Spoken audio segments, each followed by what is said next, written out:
tells Toronto the story of Jermz.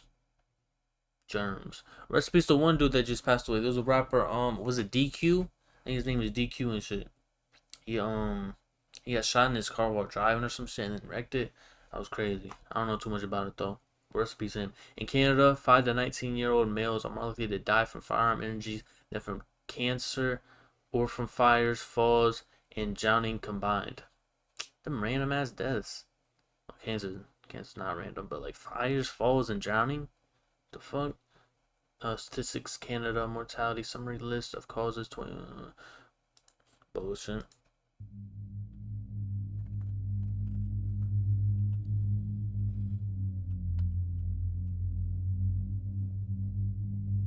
Named after his grandfather, who died 3 months before he was born, Jeremiah Ranger, aka Jermz, was described by those close to him as a smiley kid, fourth in a family of 5. He had a big heart and a big smile, but he was suffering silently. Jermz was a difficult case, to say the least. Born during what Toronto police described as the year of the gun, Jermz was coincidentally no stranger to gun violence. His father and cousin were injured in separate shootings, and when he was 10, he witnessed 2 men get shot in front of him. His troubles with gun violence, which came at a disturbingly early age, arise from neighborhood conflicts. Jermz lived with his mom and 4 siblings in public housing at 1884 Shepherd Avenue West, also dubbed Baghdad. The gangs in this area have been around for decades. North Side, South Side, Blood. And unfortunately, oh, Jane and Finch. I know that. Driftwood. I know that. Also dubbed Baghdad. The gangs in this area have been around for decades, and unfortunately, due to their affiliations with several blood sets along the south side of Jane and Finch, they have accumulated a lengthy list of oppositions, many of them based just a few minutes away on the north side of the neighborhood, which is a predominantly Crip territory. Sometime in 2007, during the peak of the North and South Side Jane and Finch feud, Joe Friesen, a reporter for the Globe and Mail, took the opportunity to interview residents on the South Side, with one youth worker providing a detailed insight on the violence in the area. Bloods to the south have a more stable organization, in which senior leaders look out for the young people in their communities, encouraging them to stay in school and steer clear of guns. Some even deal drugs to put themselves through university, the youth worker said. The South guys don't want to beef with the North guys. The North guys are the killers. The South Side guys are the moneymakers. They're not into the guns because they don't want the heat the guns bring, and they have older guys to tell them how to act. They don't have that mentorship in the North. Because of the traumatizing things he'd seen, Jermz grew anxious and was diagnosed with attention deficit hyperactivity disorder and post-traumatic stress disorder. These troubles would eventually seep into his schooling as he would accumulate a lengthy file, with incidences ranging from screaming profanities to violent outbursts. The earliest incident dates back to 2013, when Jermz was just 8 years old. He broke free from the teachers in the principal's office and then went to where another student was standing in line to return to class and smacked him in the back of the head with his palm. He then left. What the fuck? How's that crazy? Like, why are they trying to like say that's like something crazy? That happened in line to. He's 8 years old, bro. He smacked someone in the back of the head. Returned to class and smacked him in the back of the head with his palm. He then left school property where he was reapprehended and returned to the principal's leaving school might be a office story. A second time. He then began to throw papers, attempted to break a teacher's phone, and needed to be restrained. Jermz simply did not have the skills to manage his anger. It was so bad Toronto police were called, which resulted in him being placed into the system. On the file, they labeled 8-year-old Jermz as a quote-unquote problem. 2 years after that, police were called to Calico Public School. That John Cena shorts? School for a person gone berserk. An overall summary of the incident as documented in the report says that a person was kicking classroom doors and making threats to other students. He also threatened a teacher. On an official police report, one teacher was quoted saying she was terrified of the person and fears for her and her students' safety when he is around. This person was 10-year-old Jermz. Police officers attempted to speak to him in the presence of the principal, but Jermz refused to acknowledge the police presence and refused to answer any questions. He then suddenly got up and ran out of the school. Officers then confirmed that Jermz made it home safely and reported this to the principal. As a result, he was immediately suspended for 20 days. Oh, For what, from students like Toronto? Jermz, the common solution the school board would impose is a school Hey, I know them. Upward? They used to have hella, basketball shorts and basketball shirts. transfer, but this didn't work for him. Simply put, due to the North and South Side Jane and Finch feud, youth in some neighborhoods do not like to associate with youth in other neighborhoods. So when Jermz was transferred to various schools around the Jane and Finch community, he was often put in a situation where he was surrounded by youth that did not like where he was from. He would then have to fight to survive and would subsequently be suspended for it. It was a vicious cycle. Now, this is not to say the school board was the main contributing factor to his troubles, but it undoubtedly had an impact on his delinquency. 2 years after his I ain't gonna lie. I know a lot of people that's like this, bro. They get suspended. They have to go to different schools. They just be lashing out, bro. Like they just a bad kid. Like why are they trying to act like this is like just because bro got PTSD, this is like it's like a big factor. Like, his 20-day suspension from Calico Public School, Jermz was arrested for ding-dong ditching. By this point, Toronto police like what the fuck are we talking about? his 31 Division was well aware of Jermz, and unfortunately, they had enough. When the police were trying to quote-unquote gain control over him, they backed Jermz into a corner. He resisted, and as a result of the struggle, he was charged with assault to a peace officer and mischief. According to his mother, it was at this point when Jermz would begin to ask her, "Why am I not like other kids?" He felt like he was different. He felt like he wasn't accepted. When it came to the police and the schools, he knew he was treated differently than others, and it affected him deeply. One lens into understanding his difficult life is through the eyes of the Toronto Police Service over at 31 Division. Looking through this lens tells quite a tale. His police file has 234 pages with 43 recorded encounters. Damn, Mind okay. you, those are just the ones That's a captured little in writing crazy. in the General Occurrence Records releases. Looking through these pages, you first notice Jermz's pattern of crime and mischief. kinda crazy. Clearly, no one accumulates 43 written encounters with the police for nothing, and Jeremiah is no different. The pages reveal assaults, both with and without a weapon, muggings, harassment of other youth in the Jane and Muggings? Finch community, Yo, bro, who the fuck is he mugging? The fuck? He's fucking 10. countless school-related incidents, uttering threats, and even an armed robbery in a stolen vehicle. Bro, I don't understand this, bro. How can you charge like little kids with these shits, bro? Assaults, harassment, muggings, like, bro, you're not catching an assault charge if you beat someone's ass in school. School-related incidents, whatever that means. Uttering threats, like, what the fuck? You just cussed? Hey, bro, like, I don't understand, bro. Armed robbery in a stolen vehicle. That's probably when he was older. That's probably the police file like they have all together. But I'm just confused, bro.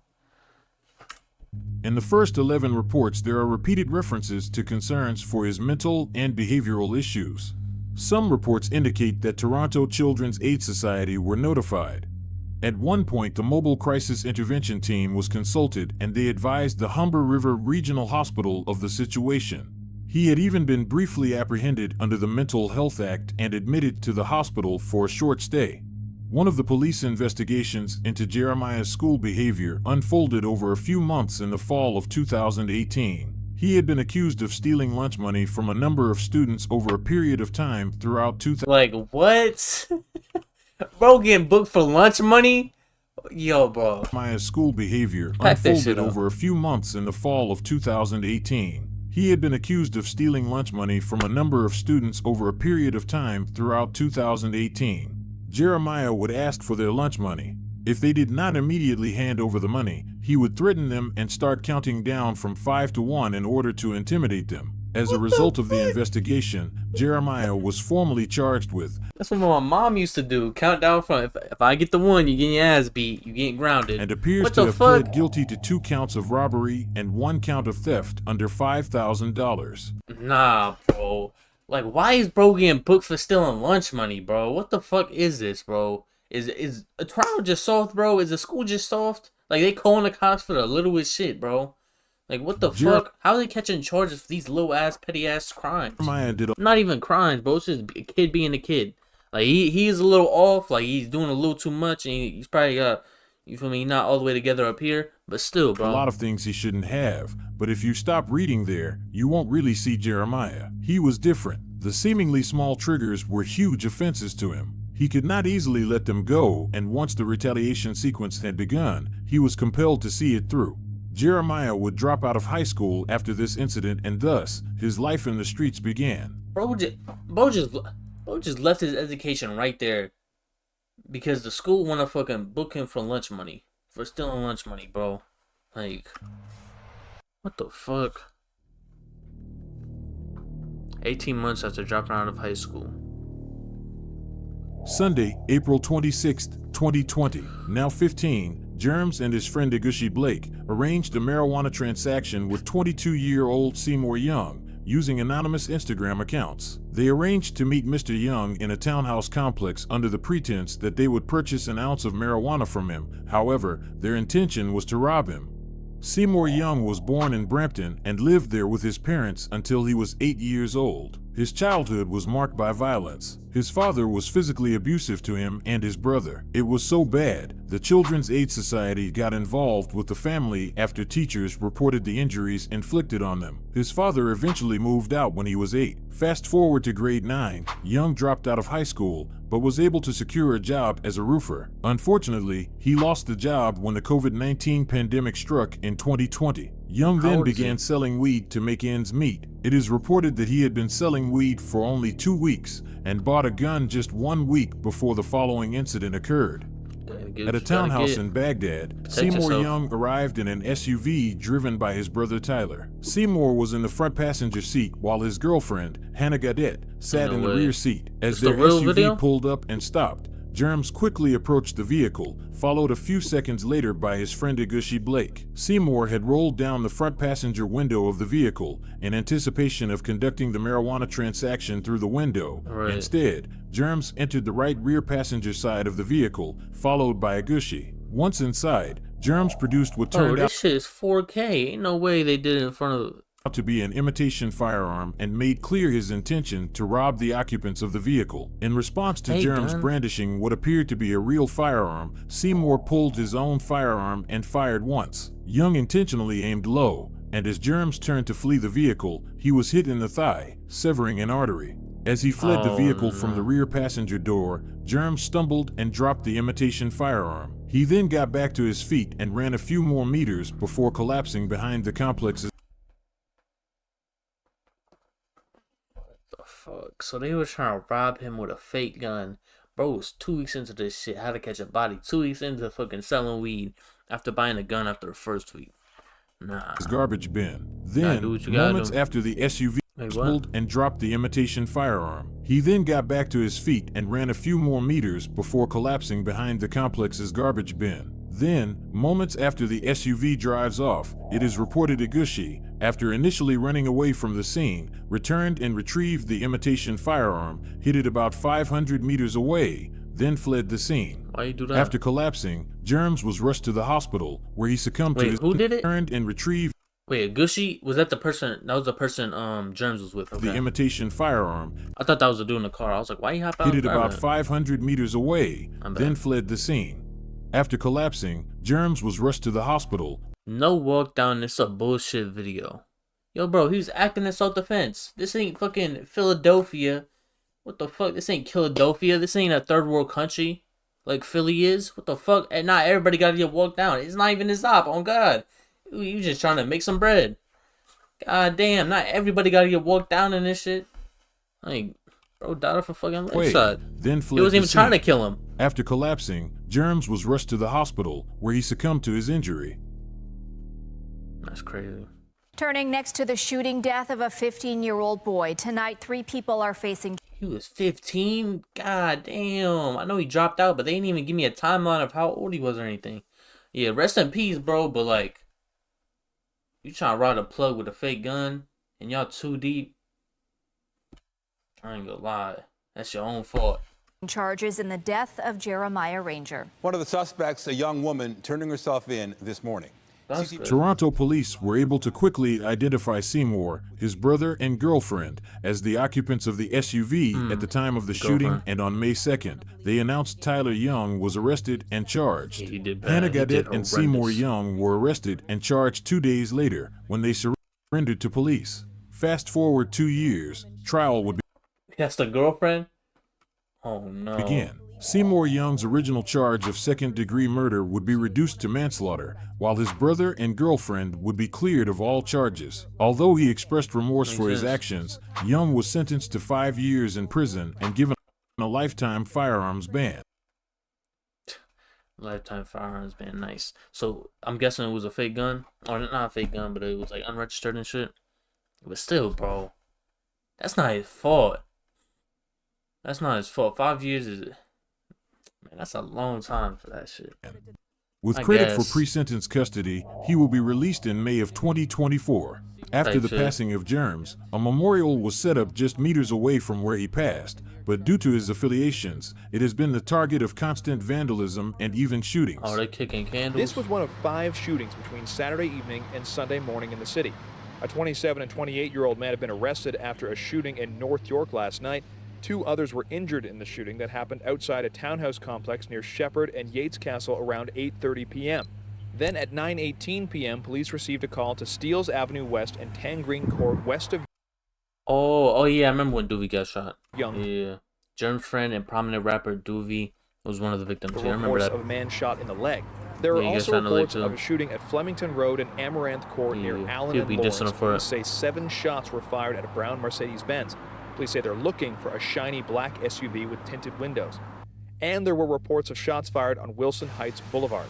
It is so close to home, and that, you know, and where is it going to hit next? Yellow tape.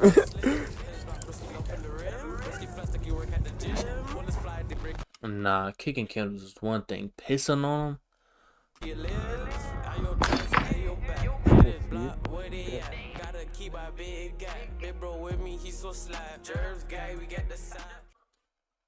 Nah, pissing is crazy. Wow. Yeah, let me go to the comments. Gotta upload more videos? Yeah, facts. He do, and he covered like all the major artists. He just need to do like more people that's closer to artists, like Doovie. He was cool with Jermz. He got shot and shit. Bro, we're on vacation with that YouTube money.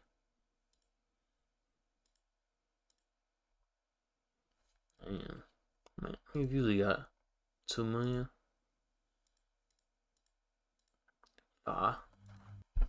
WVFX.